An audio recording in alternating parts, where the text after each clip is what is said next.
Let me guess. You built your website. Maybe you even paid good money for someone else to build it. And now it just sits there like a digital business card you haven't changed in years. Or maybe worse, you're about to spend hours and hours or a lot of money redesigning it because you saw some cool new trend everyone's talking about for 2026. Here's the truth. The end of the year is the perfect time to do an audit of your website because two of the major mistakes I see business owners making are assuming that once your site is done, it's done and it doesn't need to be updated. And second, treating it like a fun little project where you can jump on trends instead of the business tool it needs to be. So today I am going to share with you a mindset shift around your website as a strategic tool and a year-end website audit that's going to help you stop chasing trends and start focusing on what actually matters. Getting your website to work for you and getting your visitors to turn into customers. And I'm going to give you a specific action plan that you can implement between now and the end of the year. So many business owners make the mistake of assuming that once their site is done, it's done, and they don't need to update it ever. But this creates a lot of real problems for your business. You might have outdated information that confuses visitors, maybe offers that you don't sell anymore, or old contact information that's no longer good. Maybe you've got broken links that frustrate your potential customers and missed opportunities to show off the new things that you're offering right now. So your business is probably evolving constantly. It's what we do as small business owners. But for a lot of people, their website kind of stays frozen in time. And that happens because websites can kind of feel finished once you launch them. Unlike maybe your social media, which more obviously needs regular updating. The second big mistake I see people make is treating your website like a vanity project instead of a business tool. A lot of times I see people focusing on what they think looks cool instead of what your customers need, or getting distracted by trendy features that don't improve conversion rates. Maybe redesigning the site based on your personal preferences instead of what the data is telling you. At the end of the year especially, you'll see people sharing their website outlook, trends for 2026, what's coming in website development. But remember, those trends aren't what get you customers. It might be fun. You might like it from just a vanity standpoint, looking at your site and thinking about how pretty it is and how on trend and new it is.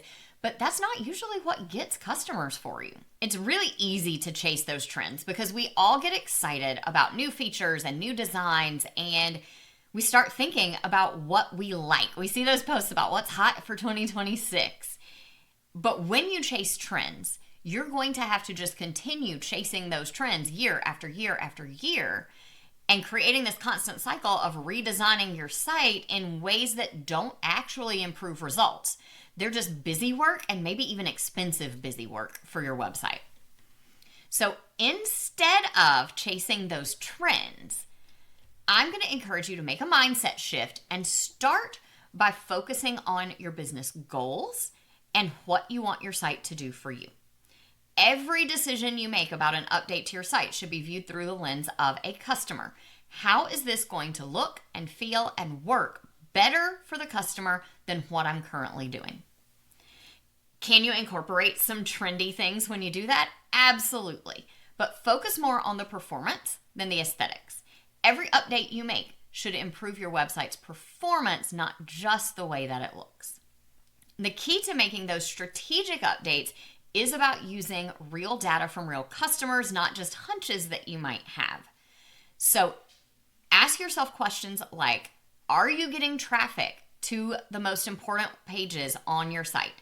Once you get that traffic, are those people taking the action you want them to take? Are they engaging with your content? Are they staying on the page long enough to read it? And are they clicking the link over to whatever you want them to be their next step? There are a lot of tools you can use to gather that data. I'm going to recommend a few for you that I use and trust. The first one is Google Analytics. I know, simple as that is, Google Analytics is really important for helping you understand traffic patterns and user behavior on your site. It's also the best way to just know how many people are viewing your pages in general. You can also use Google Search Console. That helps you see how you are showing up in search results, how high up in the results pages, what search terms are you showing up for, and how are you getting people to convert into clicks from the search results as well. Both of those are completely free. But if you want to go a little bit further, there are some paid tools that you can use that create heat maps on your website. One is called Mouseflow. That's the one I am currently using, and I've also used Hotjar in the past. Both of those will show exactly how users are interacting with your pages.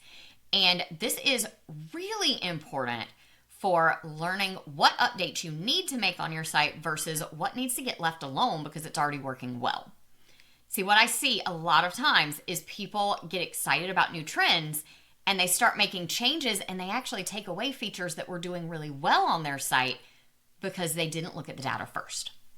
So let's talk about what a heat map like Mouseflow or Hotjar can show you. They record visitor sessions on your website.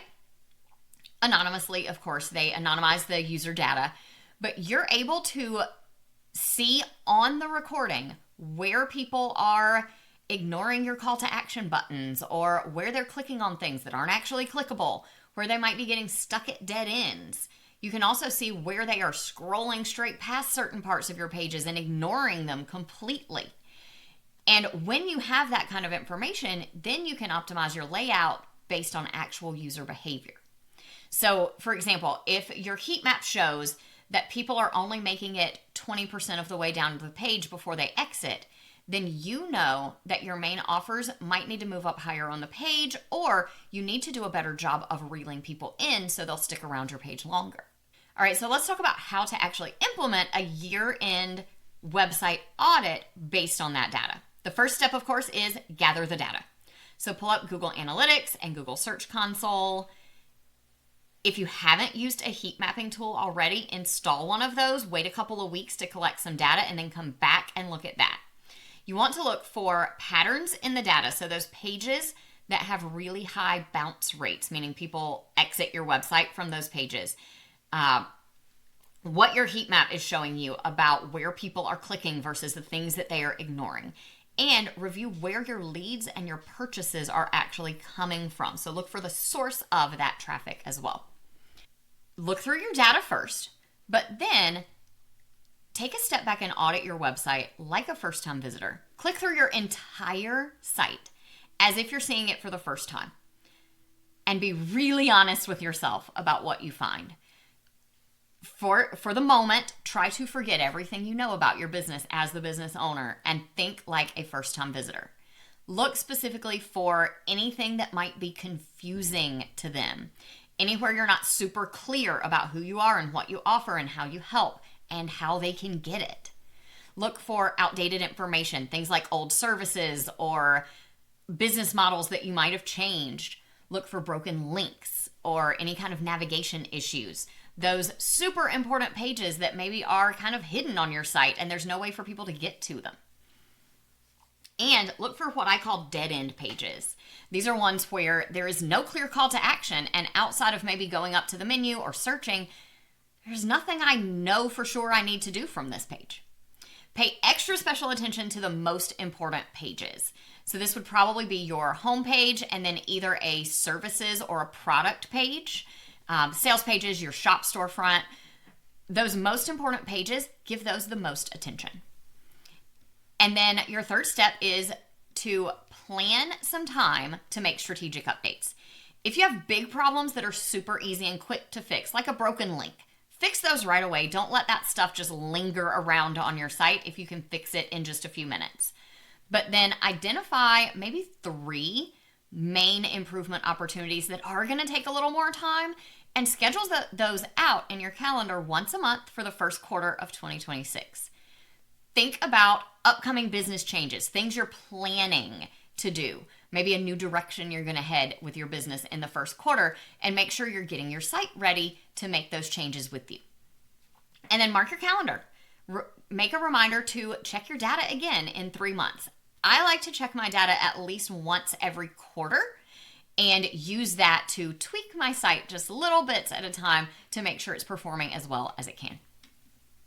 All right, so here's what you need to do. Your main action step for today is to block out a couple of hours to schedule an end of the year audit of your entire website sometime before December 31st.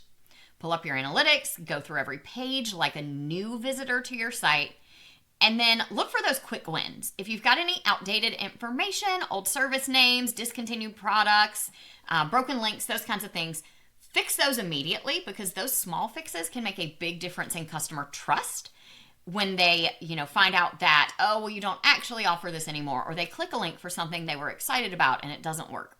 Make those quick fixes immediately, and then plan out some time in January, February, and March to make some bigger updates. When you break it into those monthly tasks, it makes it a lot more manageable to make those updates while you're still running the rest of your business. Remember, your website isn't a one and done project. It is definitely not a place to show off the latest design trends unless you are a designer. So, treat your website like a business tool that should be working really hard to convert visitors into customers. When you stop chasing what's trendy and start focusing on what your data tells you actually works, that's when your website becomes a really strong asset for your business. Like I said, your action step this week is pretty simple. Schedule that website audit, take some time, and do that before the end of the year. The business owners that are going to do well in 2026 are not the ones with the trendiest websites. They're the ones with the websites that actually work. If you found this episode helpful, make sure you're subscribed so you don't miss our next episode. And if you have a minute, I would really appreciate you taking a second to leave a review or a rating on your favorite podcast platform. It helps other business owners like you find the show so that I can help them with these same kinds of strategies. I'll talk to you soon.